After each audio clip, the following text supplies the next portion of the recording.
Breaking news చూస్తున్నాం. ఏపీలో ఎన్నికలు బయటపడుతున్న వేళ గుడివాడ వైసీపీలో అసమ్మతి సెగలు బయటపడుతున్నాయి. దీంతో మాజీ మంత్రి ఎమ్మెల్యే కొడాలి నానికి పెద్ద షాకే తగిలింది.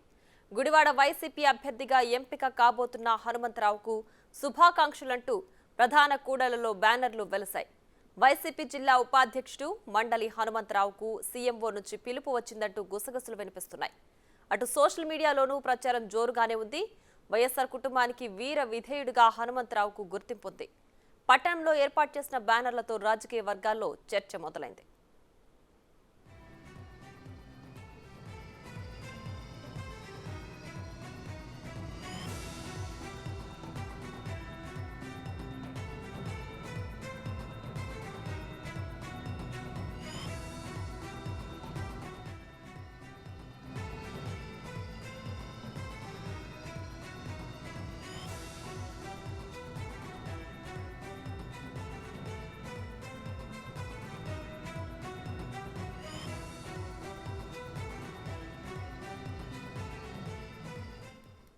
ఇక ఇదే అంశానికి సంబంధించి మరింత సమాచారం మా ప్రతినిధి మల్లికార్జున్ అందిస్తారు. మల్లికార్జున్, చెప్పండి.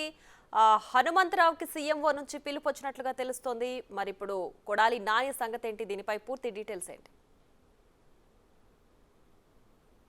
ప్రియా, వైసీపీ 2024లో 175 నియోజకవర్గాలకు 175 నియోజకవర్గాలు గెలిపే లక్ష్యంగా కూడా కసరత్తు మీద కసరత్తులు చేసుకుంటూ కూడా అభ్యర్థులకు సంబంధించిన లిస్టులను విడుదల చేస్తూ ఉంది. ఇప్పటికే దాదాపుగా 7 లిస్టులను వైసీపీ అధిష్టానం కూడా విడుదల చేసింది. అయితే ఇప్పటివరకు గుడివాడకు సంబంధించి ఆ నియోజకవర్గానికి సంబంధించి కసరత్తు ప్రారంభించలేదు.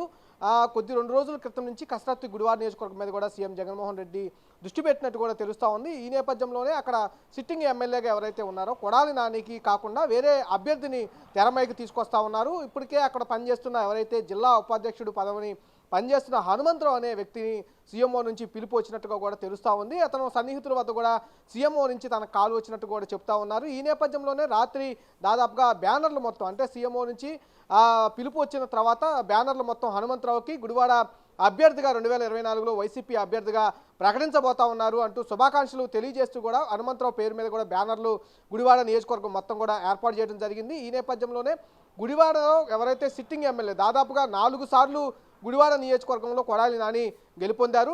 2 సార్లు టీడీపీ నుంచి, అంటే 2004, 2009లో టీడీపీ నుంచి ఆయన ఎమ్మెల్యేగా కూడా గెలుపొందారు. తర్వాత 2014, 2019 ఈ రెండు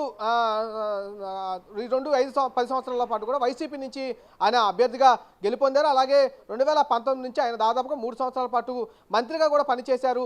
ఈ నియోజకవర్గంలో ఆయన మంత్రిగా పనిచేసిన సమయంలో కూడా ఎలాంటి అభివృద్ధి కార్యక్రమాలు చేపట్టలేదని ఒక విమర్శ కూడా ఉంది. అంతేకాకుండా అక్కడ ఉన్న సామాజిక వర్గానికి చూసుకుంటే ఒకసారి దాదాపుగా 2 లక్షలకు పైగా కూడా ఓట్లు అక్కడ ఉన్నాయి. దాంట్లో దాదాపుగా కాపు సామాజిక వర్గానికి 40,000 ఓట్లు దాదాపుగా ఉన్నాయి. ఈ నేపథ్యంలోనే అక్కడ ఉన్న ఒక కాపు సామాజిక వర్గానికి చెందిన కొడాలి నాని వెంట తిరిగే ఒక వ్యక్తి అడపా బాబ్జీ అనే వ్యక్తికి పదవి ఇస్తానని హామీ ఇచ్చి పదవి ఇవ్వడంతోనే ఆయన గుండెపోటుతో మరణించారని ఒక టాక్ కూడా ఉంది. ఆయనకి కొడాలి నానికి కాపులందరూ ఓటు వేయము అనే తీర్మానం కూడా చేసినట్టుగా కూడా కొంత టాక్ కూడా వినపడుతుంది. ఈ నేపథ్యంలోనే వైసీపీ అధిష్టానం గుడివాడ అనే సీట్లో కొడాలి నాని నుంచోబెడితే కనుక ఓడిపోయే అవకాశాలు ఎక్కువగా ఉన్నాయని కూడా వైసీపీ అధిష్టానం భావిస్తున్న నేపథ్యంలో హనుమంతరావుని కూడా తెరపైకి తీసుకొచ్చిందని కూడా భావించుకోవచ్చు. ఆయన కాపు సామాజిక వర్గానికి చెందిన వ్యక్తి. అంతేకాకుండా నియోజకవర్గంలో ప్రతి కార్యకర్తను టచ్ చేసుకుంటూ, ప్రజలను టచ్ చేసుకుంటూ వెళ్తున్న వ్యక్తి.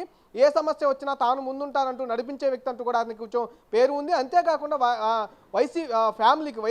వైఎస్ఆర్ ఫ్యామిలీకి వీర విద్యార్థిగా కూడా ఆయన నియోజకవర్గంలో కొనసాగుతున్న పరిస్థితి. ఇన్ని తెర మీదకి తీసుకొచ్చి ఆయన అభ్యర్థాన్ని పోటీకి పెట్టాలని కూడా వైసీపీ భావిస్తున్నట్టు కూడా తెలుస్తూ ఉంది. ఈ నేపథ్యంలో ఆయనకి సీఎంఓ నుంచి నిన్న పిలుపు రావడం, ఈ నేపథ్యంలో కార్యకర్తలందరూ, ఆయనకి అనుకూలంగా ఉన్న కార్యకర్తలందరూ కూడా బ్యానర్లు ఏర్పాటు చేయడం నియోజకవర్గంలో కొంచెం చర్చనీయాంశంగా కనిపిస్తూ ఉంది. ఇక కొడాలి నానికైతే ఆ గుడివాడ నుంచి తప్పిస్తే కనుక ఆయనకి గన్నవరం నియోజకవర్గ సీటు ఇచ్చే అవకాశం ఉందని కూడా టాకు నడుస్తూ ఉంది. అక్కడ వల్లభనేని వంశీ సిట్టింగ్ ఎమ్మెల్యేగా ఉన్నారు. ఆయన్ని అక్కడి నుంచి వేరే నియోజకవర్గానికి పంపించి అక్కడ కొడాలి నాని బరిలోకి దింపాలని వైసీపీ అధిష్టానం భావిస్తున్నట్టు కూడా కొంత మనకు సమాచారం అందుతుందని కనిపిస్తూ ఉంది. ఈ నేపథ్యంలో హనుమంతరావును గుడివాడ నుంచి, అలాగే కొడాలి నానిని గన్నవరం నుంచి పోటీ చేసే అవకాశం కనిపిస్తూ ఉంది. రేఖ, రైట్. మల్లికార్జున, అలాగే ఇప్పుడు ఒకవేళ గుడివాడ నుంచి కనుక హనుమంతరావుకి అఫీషియల్ గా కన్ఫర్మ్ చేస్తే గన్నవరం నుంచి కొడాలి నాని అక్కడి నుంచి పోటీ చేయడానికి ఆయన సుముఖత చూపుతున్నారా? దీనిపైన డీటెయిల్స్ ఏంటి?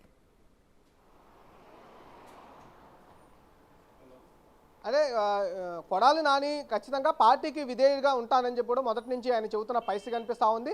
ఎక్కడ పోటీ చేయాలి అని పార్టీ ఆదేశించినా నేను అక్కడి నుంచి పోటీ చేస్తానని చెప్పి కూడా కొడాలి నాని చెబుతున్న పరిస్థితి కనిపిస్తూ ఉంది. అంటే గుడివాడలోనే తనకు సీటు ఇస్తారని తన సన్నిహితుల దగ్గర చెబుతున్నప్పటికీ కంపల్సరీగా అతనుకున్న నియోజకవర్గంలో వ్యతిరేకత కావచ్చు, అసమ్మతి శాఖ కావచ్చు, ఆయన మీద తీసుకున్న రిపోర్ట్లు వచ్చిన సర్వేలు బేస్ చేసుకొని అక్కడి నుంచి ఆయన వేరే నియోజకవర్గానికి తరలిస్తే అక్కడ గెలిపిస్తారనే అవకాశం ఉందంటూ కూడా కొడాలి నానికి ఇప్పటికే పార్టీ వర్గాలు చెప్పినట్టు కూడా తెలుస్తూ ఉంది. ఈ నేపథ్యంలోనే అక్కడి నుంచి ఎవరైతే గన్నవరం నియోజకవర్గంలో ఇప్పటికే టీడీపీ నుంచి కూడా యార్లగడ్డ వెంకట్రావు ఆయన బరిలో ఉంటారని కూడా తెలుస్తూ ఉంది. ఆయనకి సీటు కూడా కన్ఫర్మ్ అయినట్టుగా ఇప్పటికే ఆయన టీడీపీకి సంబంధించి గన్నవరం అధ్యక్షుడిగా కూడా ఆయన వ్యవహరిస్తూ ఉన్నారు, ఇన్ఛార్జిగా ఉంటా ఉన్నారు. ఆయనకే 2024లో టీడీపీ నుంచి సీటు రాబోతుందని కూడా ప్రచారం జరుగుతుంది. ఆయన కంపల్సరీగా ఢీకొట్టాలంటే ఒక బలమైన నేత కంపల్సరీగా కావాలి. కానీ అక్కడున్న వంశీ ఇప్పటికే పార్టీకి సంబంధించి కావచ్చు, అక్కడున్న కార్యకర్తల్లో ఆయన మీద వ్యతిరేకత రావడంతో ఆయన నిలబడితే యార్లగడ్డ కంపల్సరీగా గెలుస్తారని అక్కడున్న సర్వేలు వైసీపీ అధిష్టానం చేయించిన తర్వాత తెలిసిన విషయాలతో ఇప్పుడు కొడాలి నానిని మాస్ ఫాలోయింగ్ ఉన్న కొడాలి నానిని అక్కడికి తీసుకెళ్లి అక్కడ పోటీ చేసి వైసీపీ గెలవాలని భావిస్తున్న ఉద్దేశంతోనే కొడాలి నానిని ఇక్కడి నుంచి అక్కడికి తరలిస్తున్నారని కూడా తెలుస్తూ ఉంది. ఈ నేపథ్యంలోనే హనుమంతరావుని గుడివాడ నియోజకవర్గంలో తెరపైకి తీసుకొచ్చారు. అంతేకాకుండా కాపుల్లో ఏదైతే వైసీపీకి నెగిటివ్గా ఉందో ఆ నియోజకవర్గంలో అన్ని రూపుమాపి గెలవాలని కూడా ఈ వ్యూహాన్ని వాళ్ళు రచిస్తున్నట్టు కూడా మనకు తెలుస్తూ ఉంది. Right Mallikarjun, thanks for the updates.